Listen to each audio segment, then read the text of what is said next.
그냥 김익환입니다. 잘 부탁합니다. 이거 너무 무성의하죠. 그렇다고 장황설을 하면 이거 완전히 꽝이죠. 그 마음을 담아서 인사를 하지 않습니까? 처음부터 바로 호감을 느끼게 할 수 있습니다.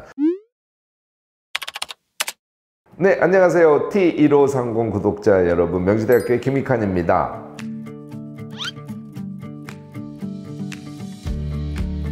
처음 보는 사람과 대화를 하려면 일단 인사부터 할 줄 알아야 되죠. 너무 무겁게 하려고 생각하시면 안 돼요. 안녕하세요, 김익환입니다 하고 이야기하는 것은 기본이죠. 그러니까 이제 여기에다가 무엇을 붙일 것인가를 생각을 해야 되는데, 정말 출발은 내가 당신에게 관심이 있어요, 그 다음에 당신도 나를 기억해 주세요 하는 그 마음을 담아서 인사를 하지 않습니까? 처음부터 바로 호감을 느끼게 할 수 있습니다. 자, 그러면 상황이나 상대에 따라서 당연히 다르겠죠. 예를 들어서 내가 학부형 모임에 갔어. 저는요 명지대학교의 교수고요, 어쩌고 저쩌고. 듣는 사람이 어떨까요? 좀 짜증나죠. 아니, 지가 교수면 뭔데, 이렇게 생각하지 않을까요? 왜냐하면 학부형들의 모임이니까 학부형들은 그에게 듣고 싶은 이야기가 있는 거예요. 뭐 아이에 대한 이야기라든지 교육을 어떻게 하고 있다든지 이런 얘기를 듣고 싶지, 그가 사회적으로 성공을 한 사람인지 돈이 많은 사람인지 뭐 어쩌고 저쩌고 이런 얘기를 듣고 싶어 하지 않을 거 아닙니까?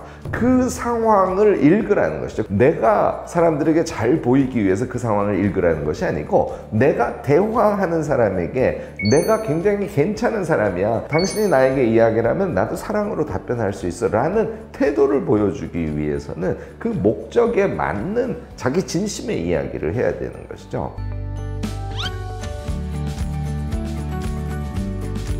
제일 중요한 게 사실 이름의 소개인데요. 저는 이름 소개를 어릴 때 제가 이렇게 했대요. 안녕하세요, 저는 김익환입니다. 저는요 말할 때는 익환이라고 하고요, 쓸 때는 익한이라고 써요. 이렇게 제가 소개를 했다는 거예요. 여러분들 너무 경쾌하고 기분 좋지 않아요? 나를 어필하려고 그러고 정말 상대에게 사랑을 표현한다고나 할까, 내 진심을 표현하는 그런 인사법 같잖아요. 요즘에 제가 그걸 가끔 씁니다.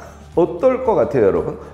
그 사람의 어느 정도의 특징도 느끼고, 그 다음에 그 사람을 기억할 수 있고, 그 사람이 우리에게 호감을 가지고 자기소개를 하는구나, 이렇게 느끼지 않을까요? 자, 우리 프리랜서 분들이 여기 많으시니까 새 프로젝트 팀이 이번에는 재택이 아니라 사무실에 나가서 하는 프로젝트 팀에 자기가 참여를 했어요. 그럼 전부 다 인사를 하겠죠. 그런데 안녕하세요, 저는 무슨 학교 출신에 뭐 어쩌고 저쩌고 이런 얘기를 하는 게 무슨 의미가 있습니까? 안녕하세요, 김익환입니다. 저는 읽을 때는 어쩌고 저쩌고, 이거 앞에 써먹겠죠. 저 같으면 자기를 각인시키는 거죠. 대체로 내가 전공으로 하는 것이 무엇인지를 조금 정확하게 얘기해 줄 필요가 있습니다. 무슨 언어를 하고 제가 한 프로젝트는 이러이러한 게 있어서 저의 능력의 특장은 어디에 있어요. 요 정도로 한 2분 정도로 간단하게 소개할 줄 아는 정도는 되셔야 돼요. 그냥 김익환입니다. 잘 부탁합니다. 이거 너무 무성의하죠. 그렇다고 장황설을 하면 이거 완전히 꽝이죠.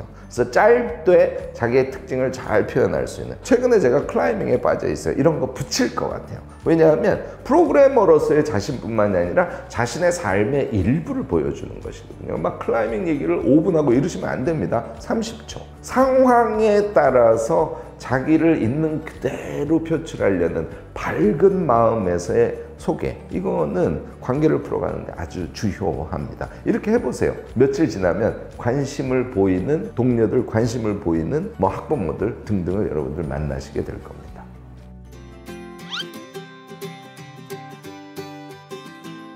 자, 이제 소개가 끝나면 아는 사이가 됐다는 걸 전제로 하지 않습니까? 이때 제일 쉬운 방법은 질문형이에요. 그런데 질문형으로 하라고 해서 너 요새 뭐 관심이 있니? 너무 도발적이지 않습니까? 당연히 자기 얘기를 먼저 간단하게 해야죠. 자기 이야기를 하고 다른 사람의 이야기를 묻고, 물으면 또 답을 할 거 아닙니까? 이렇게 대화라는 것은 제가 다이얼로그의 신비라는 이야기를 많이 하지 않습니까? 다이얼, 서로 주고받는 것이죠. 로그, 말인데 그냥 일방적인 말이 아닌 거예요. 대화라는 건 항상 다이얼로그, 주고받는 것이지 않습니까? 제가요 질문형이라고 얘기를 했더니 정말 극단적인 질문형의 대화만 하시는 분들이 있어요. 예를 들어서 최근에 취미가 뭐세요? 그러면 선생님은 취미가 뭐세요? 이렇게 되질문하는 사람들이 요즘에 너무너무 많아요. 자기를 밝히지 않아요. 자기를 밝히지 않는 게 심지어는 예의라고 생각해서 적극적으로 그렇게 하시는 분들이 정말 많다니까요. 여러분들 이거 큰탈납니다. 완전히 우유부단한 사람이거나 아니면 자기를 숨기거나 또는 타인을 떠보는 사람으로 대부분의 사람이 생각을 합니다. 이거 제가 대화형에서 질문이 되게 중요합니다라고 말씀을 드린 것을 오해하실 수 있어서 마지막에 방점을 찍어두는 거니까 여러분들도 대화하시면서 주의하시기 바랍니다.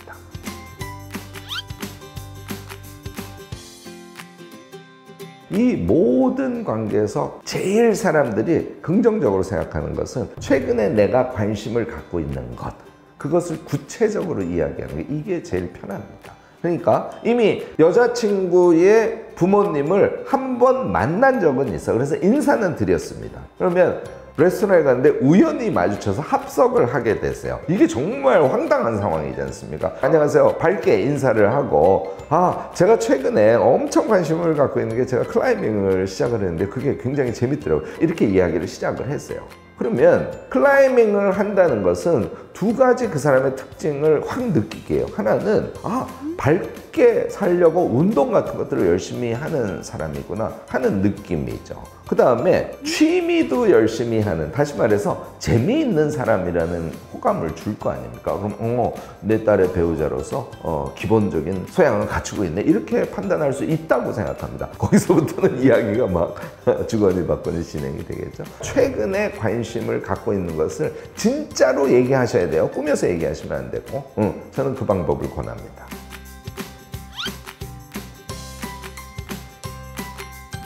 자, 여러분들이 그 사람이 굉장히 괜찮은 사람이야 라고 판단하는 요소가 뭐가 있을까요? 여러분들, 내가 그게 조금씩밖에 없는 사람이야, 그걸 행하셔야 돼요. 나는 그게 조금이기 때문에 호감을 받지 못할 수밖에 없어. 네, 메타인지가 잘 돼 있으신 거예요. 여기서 해결 방법은 없습니다. 그걸 쌓아가셔야 되는 것이죠. 우리 인생이 엄청 길어요. 이번 1년 열심히 해서 적어도 지적인 측면에서는 내가 여러 가지 할 수 있는 얘기가 있는 사람이 될 거야. 이렇게 자기를 becoming, 제가 맨날 강조하는 거죠. 자기를 변화시켜가서 1년 후가 되면 내가 최근에 집중하고 있는 것에 대해서 아주 편안한 마음으로 사랑을 담아서 얘기할 수 있는 사람이 돼야지. 이렇게 생각하셔야지, 나는 현재 뭐가 안 돼요, 이것으로 끝나면 안 돼요. 서두르지는 마세요. 그리고 자괴감에 빠지지 마세요. 그것을 한 켜 한 켜 쌓아가시면 제가 여러분들께 이렇게 예시로 말씀을 드리는 것처럼 여러분들도 어필할 수 있는 부분을 내적으로 꽉 채워가면서 대화를 하는 사람이 될 수 있지 않을까 생각됩니다.